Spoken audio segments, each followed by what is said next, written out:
की छुट्टियाँ। तो गर्मी की छुट्टियाँ पढ़ते से हम लोगों ने असेंबल करा हमारा ग्रुप, दाल बाटी युवा मंडल। हाँ, हमको भी हमारे ग्रुप का नाम शुरुआत में थोड़ा ऐसा अजीब लग रहा था, कुछ ऐसे किसी चीज की कमी लग रही थी, तो फिर हमने दाल बाटी प्लस रायता युवा मंडल रख दिया। और हाँ, मेरे को आज तक ये बात समझ नहीं आई कि स्कूल वाले अप्रैल में स्कूल लगा के क्या कर रहे हैं। टीचर लोग तुमको एक एक चैप्टर पढ़ा देंगे अप्रैल में, और फिर जब तुम भूले भटके 2 महीने की गर्मी की छुट्टियों के बाद स्कूल आओगे। बेटा, अप्रैल में पूरा कोर्स निपटा दिया था अपन ने, आंखों आंखों में भटिंग भटिंग करके चैप्टर निपटाते, याद नहीं क्या तुमको?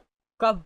और ये जो गर्मी की छुट्टियों के मजे रहते हैं ना, ये सिर्फ शुरुआत के 5 दिन रहते हैं। उसके बाद तुमको सूझनी पड़ेगी कि करे तो करे क्या। मैं सो के थक जाता था, फिर सो के उठने के बाद मेरे को रेस्ट करना पड़ता था। तो इतनी आलस फैलाने के बाद हम लोगों को ख्याल आया दाल बाटी प्लस रायता युवा मंडल का। अब बात हमारी नहीं रही है, दाल बाटी प्लस रायता युवा मंडल मल्टीप्लाई बाय चूरमा भी कर दे क्या? तो हमारी कॉलोनी में एक बार एक कुत्ते का पिल्ला नाली में गिर गया था। क्या मालूम क्या रो रहा था उसके नाम को। जिन लोगों को नहीं पता है, हमारी कॉलोनी में बहुत ही दयालु लोग रहते थे। ऐसे पूरी कॉलोनी वाले इकट्ठे हो गए नाली के आसपास, वो कुत्ता चिल्लाया जा रहा है और ये लोग हिम्मत नहीं आना, नहीं मर रहा होगा तो मर जाएगा वो कुत्ता ये सुन के। और कुछ बहुत ही ज्यादा मंद बुद्धि लोग, अरे ये बड़ा वाला बटाबन ऐसे अंदर फेंकते नाली के अंदर तो इससे से प्रेशर दबाव बनेगा और वो पिल्ला ऐसे उचक के बाहर आ जाएगा, है कि नहीं?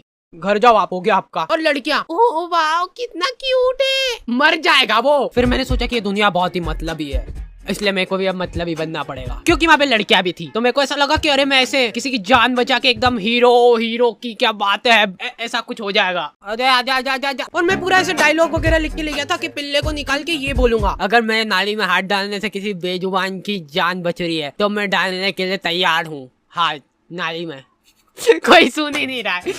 ये डोकरा वो वीडियो रिकॉर्ड करके मेरे को व्हाट्सएप पे भेजा और लिखता है लमाओ हिंदी में लमाओ लिखा है इसने। मेरे को ऐसा लगा था कि जब भी हम लोग ऐसे कॉलोनी में निकलेंगे तो लोग गाना चलाने लग जाएंगे, हीरो। नहीं, कुछ नहीं करा इन लोगों ने, ये लोग कुत्ते को अप्रिशिएट कर रहे हैं। देख, मैं बोला था ना, हिम्मत नहीं आ रही तो निकल गया ना तू।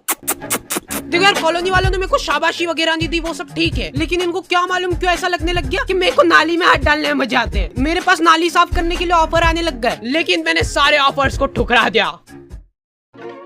जी हाँ, फिर हम लोगों ने रोज शाम को क्रिकेट खेलना चालू करा, साइकिल का स्टंप लगा के। लेकिन हम लोग जैसे ही खेलना चालू करते थे ना, ये डोकरा 1 किलो तंबाकू की थैली लेके आता था और इसके घर का गेट खोल के वहीं पे सामने फंसर के बैठ जाता था। और इस डोकरे के आसपास भी बॉल चल जाती थी ना, तो ये हमारी बॉल लेके घर में भाग जाता था। अब इस डोकरे के पास ऐसे बॉल तन-तनाते हुए जा रही है और ये डोकरा आजा गले मिलना है क्या तुमको बॉल से? ये क्या है, नहीं क्या पोज है? वो प्लास्टिक की बॉल ऐसे चट करके चीटी ना। हमको तो बहुत मजा आ गए थे, वर्थ इट था हमारा खेलना। अरे यार, इनकी तो सांस चल रही है, ये हमारे नहीं क्या? मारे जा रहे डोकरे। खैर, अभी तक तो हो गया मजाक मस्ती चुटकुले वगैरह, लेकिन तुम लोगों ने अभी तक मेरा इमोशनल साइड देखा नहीं है। रुमाल वगैरह रख लेना पास में सेबड़ा पोंछने के लिए। तो एक बार की बात है, एक छोटे से गांव में एक छोटा सा डोकरा रहता था, मतलब हाइट छोटी थी उसकी। उस डोकरे को चूसने का बहुत शौक था, आम चूसने का बहुत शौक था। वो बहुत ही गरीब था, उसके पास आम खरीदने तक के पैसे नहीं थे, इसलिए जो लोग आम खाते थे उनके पास जाके बैठ जाता था और उनको नजर लगाता था। आपको ही खाना आम? 2 मिनट चट निकल जैसे, आम चाहिए इनको। तो वो डोकरे को कभी आम तो नसीब नहीं हुआ, लेकिन वो डोकरा हमेशा आम की गुठलियां समेटा करता था। 1-2 बार तो फालतू में ही लोगों ने उसको कूट दिया, ऐसे ही मजा आते थे लोगों को। फिर धीरे धीरे टाइम गुजरता गया और अचानक एक दिन वो डोकरा मर गया। गाँव वालों को उसके मरने पे बहुत खुशी हुई, उन्होंने शादी पार्टी का माहौल बना दिया था, एकदम भूभा कर दिया था बिल्कुल। फिर कुछ सालों बाद उनके गांव में ढेर सारे आम के पेड़ उग गए, तब जाके गाँव वालों को समझ आया कि वो डोकरा गुठलियों का क्या करता था। सारे गाँव वाले भौचक्के के रह गए। फिर सभी गाँव वालों को अपनी गलती का एहसास हुआ और उन्होंने काटो ये सारे पेड़, फालतू उगा के चल गया यहाँ पे, मरते मरते भी ढंग का काम करके नहीं गया। तो मोरल ऑफ द स्टोरी ये है कि पेड़ काटो। हम लोगों ने सोचा कि फिजिकली तो ठीक है, पर ऐसे मेंटली भी ग्रो करना पड़ेगा अपने आप को। तो हम लोगों ने मेरी अच्छी बढ़िया रिमोट कंट्रोल कार थी, उसको तोड़ के उसकी मोटर निकाली और ये मैं बोल रहा था अपन में बहुत पोटेंशियल है, बस अपने को मालूम नहीं अपने दिमाग की सीमाएं।